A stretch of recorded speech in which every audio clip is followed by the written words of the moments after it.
Hey guys, welcome back to Confusing Bits. I am Corey, and today we're going to talk about Caliban's War by James A. Corey. Too long, didn't read, too long, didn't watch. This is an excellent book. I continue to love the Expanse series, and this one still is awesome. If you love the series, if you haven't watched the series, watch the series. If you love the series, then read. Whoop, you think about reading the books, read the books. They're great. There's like little slight differences between the two, and I think they complement each other. Yeah, it's an excellent book. So stick around. Let's do some blurbs. Let's see here. By the way, this is the collector's edition, so this is not like the original cover. This is like a reprinting. I had it like pre-ordered on Amazon. It has the full covers. The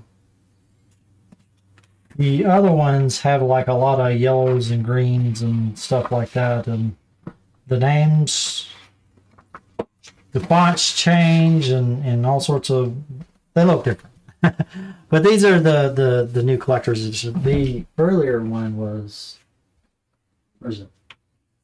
This was the first one that they had, and I got this one out in the Caliban's War and what was it? I already got it. It's in front of my face. The Baden's Gate just came out this year, or like I think in December, and so anyway, that's why the covers look a little different. If you're looking around, I think if you get it on Amazon, I think you get this version if you get the hardcover now. I don't think they have the older style covers. The newer covers, I think they're more consistent in their, the way that they look here. Just a quirk. But you can see like the interior thing, jackets. I mean, it's not the most special edition. It's not but it's a nice. It's neat, and I like the way that the covers now all kind of match each other, and they got different colors for each different book. So you have the purple and the blue and the red. And anyway, you guys don't care. let's do the blurbs. So this collector's edition celebrates the New York Times bestseller, blah blah blah blah blah, Hugo Award, and blah blah blah. Okay, well, whatever. We are not alone. On Ganymede, breadbasket of the outer planets, the Martian Marine watches as her platoon is slaughtered by a monstrous super soldier. On Earth, a high-level politician struggles to prevent interplanetary war from reigniting, and on Venus, an alien protomolecule has overrun the planet, wreaking massive, mysterious changes and threatening to spread out into the solar system. In the vast wilderness of space, James Holden and the crew of the Rocinante have been keeping the peace for the Outer Planets Alliance. When they agreed to help scientists search war-torn Ganymede for a missing child, the future of humanity rests on whether a singular ship can prevent an alien invasion that may have already begun. As I mentioned, the central plot of the story is there's an attack on Ganymede. It causes a bunch of there was like a war that was like ready to strike. There was a type, there was some miscommunication, and then war broke out. And Ganymede, which is like a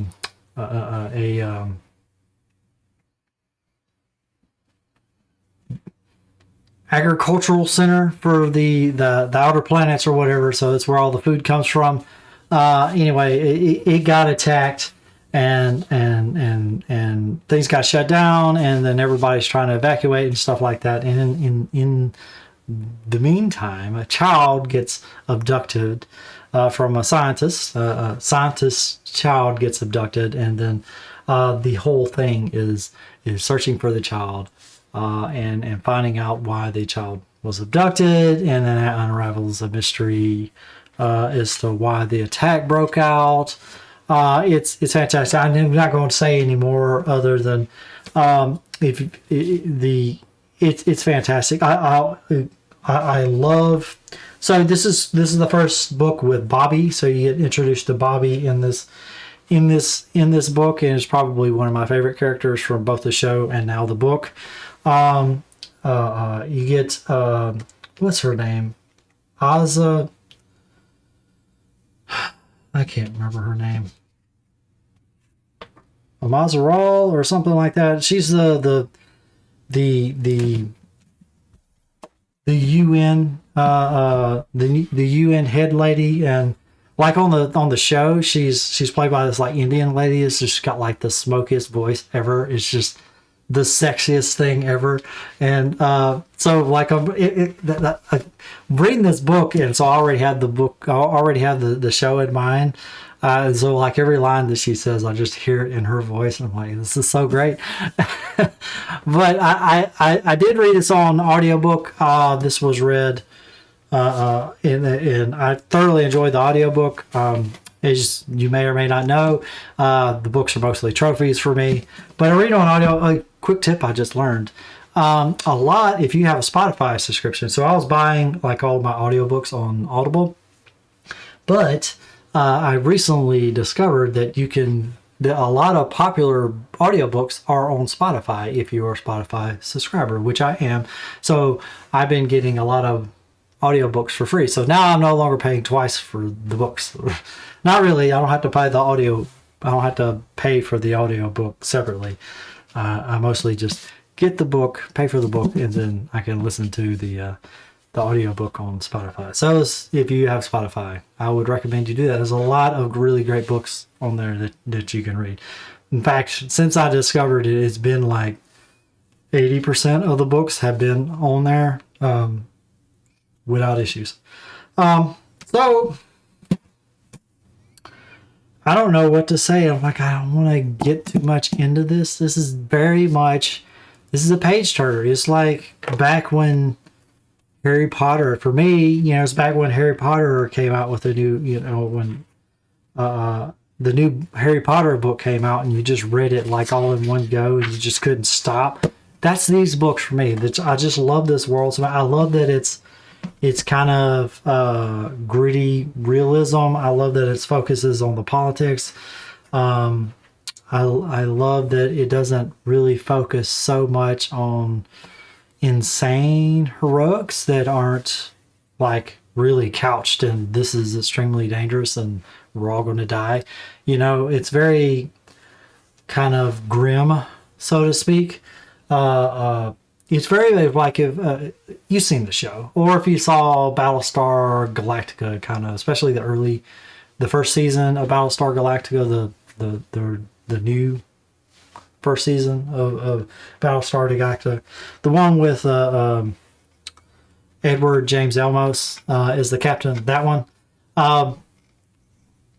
yeah, that's how I feel like that kind of real grittiness. Nothing is working correctly. People run out of ammo, they run out of fuel. That kind of stuff. I love that kind of realism. Like the two warships don't actually want to shoot each other because there's no armor that's going to protect you from these these ridiculously potent bullets, and like they just go straight through the ship, hoping that they hit something vital.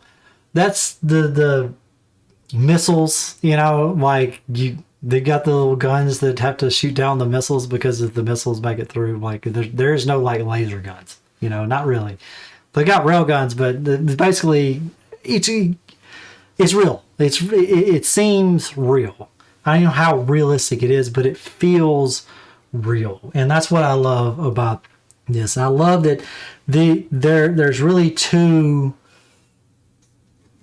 major conceits in here. There's their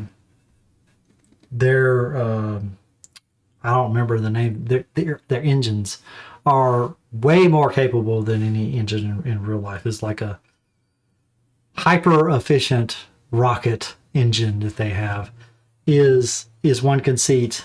And then the other conceit is obviously there is an alien. There's an alien kind of presence, an alien intelligence that's being slowly revealed in in the story that's just like a slow burn that slowly unfolds itself. It was in the first book. It continues into the next book. And that's the protomonocle thing.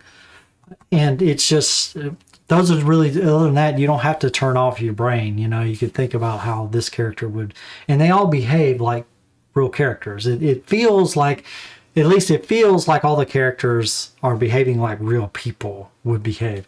And none of them's like, you know, this isn't Marvel. Let's put it that way. I'm like, I love Marvel, but it's not this story, right? There's no like superheroes in this book. Not really. Well, Bobby comes close. That's why I love her, but there's a reason why she's very close to a superhero. But anyway, it's a great story. If you haven't read the books or you haven't seen the series, I highly recommend you do either, whichever is your preference. I thoroughly enjoyed both, but I definitely, I've already got the next book, so you know what's going to do. I thoroughly recommend this book, and I will definitely be continuing this series. It's like one of the best decisions I ever was starting to read this series. This is fantastic. I got so much more out of it from this from the story, from the movies, and I love from the television series. I got so much more of it with the book. They complement each other. I love it because I got the visuals from the television series informed the book, and the book fleshes out some of the story that was in the television series. And I know at some point they start to diverge a little bit, just because of the differences in the medium, and they needed to wrap the story up, because technically speaking, this series continues past where the television series. The television series kind of wrapped up early for various reasons, but until then, I thoroughly enjoyed it. And like, I was not shocked. The Osmerala, or whatever her name is, she was like introduced early in the series, and then she was finally first introduced here, and I wasn't thrown off like that. She was like, it was they did a great job of introducing her earlier, and it just all fits. I was not bothered by it at all whatsoever. So I did, so far, the two mediums complement each other, and I highly recommend you watch both of them, because they're some of the best science fiction that has come out in recent memory. Anyway, I will let you guys go now. Up next week will be Deception by Rand Paul. The Great COVID Cover-Up. So that's the COVID conspiracy books, which we will dig into next week. See you guys then. Bye. Oh, where's the stop recording?